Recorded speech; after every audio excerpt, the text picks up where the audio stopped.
Now that the UI is all set up, it's time to go on to the next step where we actually can start saving some of this data that the user is entering. So there's a couple of things I want to show you before we get started. Firstly, notice how when we run our code at the moment, it just launches our app. But wouldn't it be nice if the cursor was already within the first text box? That means the user can start typing straight away when they launch the password manager. To do that, you can, of course, dig through the docs, but the easiest way is to get hold of that website entry and then call a method on it called focus. And this will focus the cursor into that particular entry, and you can see that right there. Now, the next thing that would be nice is when you're signing up for lots of websites, at least in my case, I often use just one email to sign up. So wouldn't it be nice if when we launch our password manager that this email field is already pre-populated with our most commonly used email? Well, we can do that by simply adding a starting value to that email entry. And the way that we do that is through a method called insert. Now, insert takes two parameters. And in fact, you can actually scroll down to the insert method and you can see it describes in detail that it takes an index and also the string that you want to insert. The way that the index works is it's basically where the cursor is. If you wanted to insert it at the very beginning of that email entry, then you could just put in 0. That's basically insert this piece of text at the first 0th character. Alternatively, there's another useful index which is called end. And this end comes from Tkinter constants, and it's just a constant that's going to represent the very last character that's inside that entry. For example, if inside your entry you already had some text and you want to insert it after your text here, then you would use the index as end. But if you want to insert it at the very beginning, then you would use the index as 0. Now, in our case, it shouldn't actually matter because our email entry will start out being completely empty. So I'm going to choose to insert this piece of text at the very beginning. And the text that I'm going to insert is just a example dummy email. This is not my real email, but in your case, if you're creating your own password manager, then you could put down your own email so that every time you run the app, it already starts out being pre-populated with that email that you've got. So now the rest of the challenge is pretty much going to be up to you. Inside this save password section, what I want you to do is to be able to take the inputs that are put into the website entry, the email entry, and the password entry. And when the user clicks on this add button, I want you to somehow figure out how to save that data into a file called data.txt. This data.txt is going to take the website that the user entered, the email that they entered, and the password that they entered. And it's going to put it in here with a space in between and a pipe symbol that you can find on your keyboard. Or in fact, you can format this however you like, because at the end of the day, you're going to be the one looking at this file to find your emails and passwords. So format it in a way that's comfortable for you. But essentially what we want to do is to transport the things that the user types into here, the website that this password is for, their email and their password. And the moment that they press this add button to trigger some sort of function that saves this information into a data.txt file. And it formats the information like this. And every time the user adds another entry, it's going to be added on a new line and it's going to be appended to the end of the previous entry. So I know that it's been a little while since we last dealt with writing to file. So I'll link to the documentation that's relevant to this challenge. One is how to write to file using Python, and you can see the demo code which you can run and you can try out, and then you're going to format that to work for your particular case. Now the other thing is the Tkinter entry widget. So there is the insert method that's going to be pretty useful. But the other thing that you want to happen is once you press the add button, you want all of this information other than the email to be cleared out. So you're probably also going to have to take a look at the delete function. And at the very top, you can see they even show you how to delete something entirely from an entry. Using these two pieces of documentation, I want you to be able to take this information, put it into a data.txt file, and afterwards wipe clear this website entry and the password entry. So that's all there is to it. There's going to be quite a bit of code writing, so have a think about it and go ahead and complete this challenge. I'll wait for you and we'll go through the solution afterwards together. So the first thing I need to happen is when the user presses on the add button, I need to trigger a function. So in this add button, I'm also going to add a command, and I'm going to call my function save. So I'm going to put that function inside the section save password. Now this save function is going to write to a file which is called data.txt, or in fact, you can call it anything you want. Inside the save function, we want to be able to write to a particular file.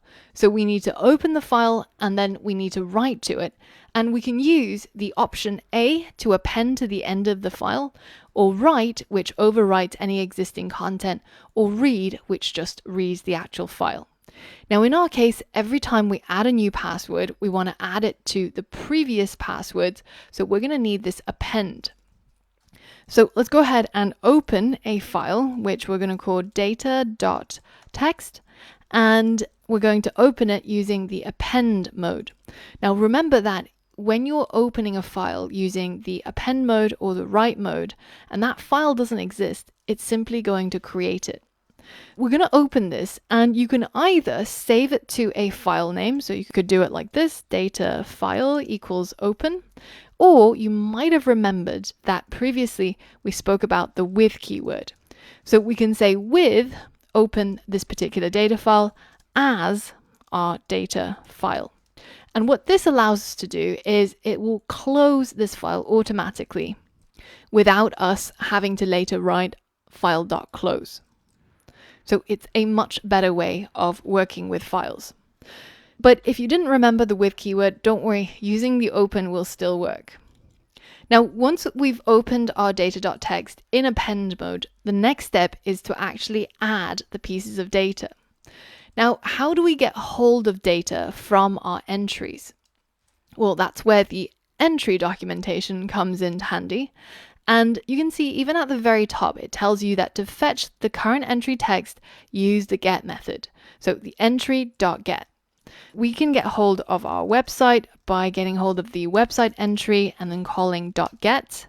And then we can do the same for email and password. Once we've gotten all of these pieces of text, then we're going to be writing it into our file. So our data file .write. And what we're going to write is a string, which I'm going to format using an F string. And I'm first going to put in the website, and then space and pipe symbol, space, and then it's going to be the email. And finally, it's going to be the password. Let's check this out. Let's run it and see if it works. Let's say we're signing up for Amazon. I'm going to use my normal username and I'm going to create a password, which is super insecure, which you should never use. But now I'm going to click on add. And after I've clicked it, even though nothing has happened so far, if we take a look inside our project folder, you can see we've now magically created this data.txt file.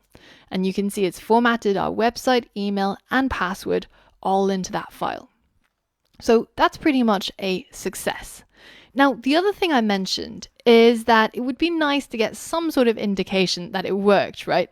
And for our application to be prepped and ready for the next piece of data to be entered. So we wanted to delete whatever text is inside the website entry and the password entry. If we take a look again at the documentation, you can see that you can delete whatever is inside the entry by calling delete and telling it to delete from a particular index to another index. Now, there's more detail if you actually scroll down to the actual method, and it tells you that it takes two parameters, first and last. First is the start of the range, And last is the end of the range. And it tells you that if you omit it, it's only going to remove one character. So that's not what we want. We want it to remove all of the characters in a particular entry. So let's start out with our website entry called delete on it. And we're going to start from index 0 and go all the way to the end. In the same way that we used our index when we inserted our email to the email entry, we moved the cursor to the very start, the 0th character in that entry. In this case, we're deleting from the 0th character to the end of the entry. And then we can do the same for our password entry. And now if we run this code, you can see that once I type something in, and let's just generate another bad password, QWERTY. And by the way, if I've called out any of your passwords, just for my sake, and definitely for your own security, go ahead and change it. These are really bad passwords. But either way, I'm going to click add, and you can see the moment that I've clicked that, my website and my password entries have now cleared out, and it's now ready to take the next entry.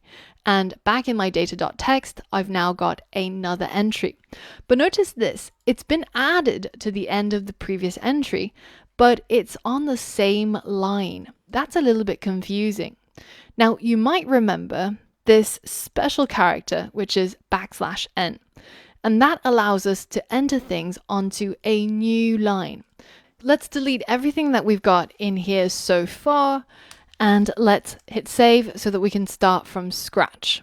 Now let's run our program with that new line inserted. And if I go ahead and add the website, and let me think of another bad password. Password is a really terrible password.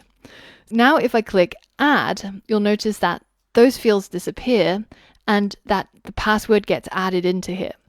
Now if I try and add another value in here, so let's say, then you can see that the next value got added in on the next line, which is a lot better in terms of formatting. These are just small things that make things look tidy and neat. But the big part was remembering how to save things into a file and using the documentation to get hold of the values inside our entries and putting it into our data file. One of the things you might have realized is that it's a terrible user experience when the user enters a piece of data, say a website and a password, and they click add. Things sort of disappear, but they don't really have a confirmation that this in fact did work. So in the next lesson, we're going to look at how we can create some pop-ups so that we can show the user what the result was of their action. We can tell them if it was successful or if it was not, ask them to confirm whether if they're happy with their data entry. So for all of that and more, I'll see you on the next lesson.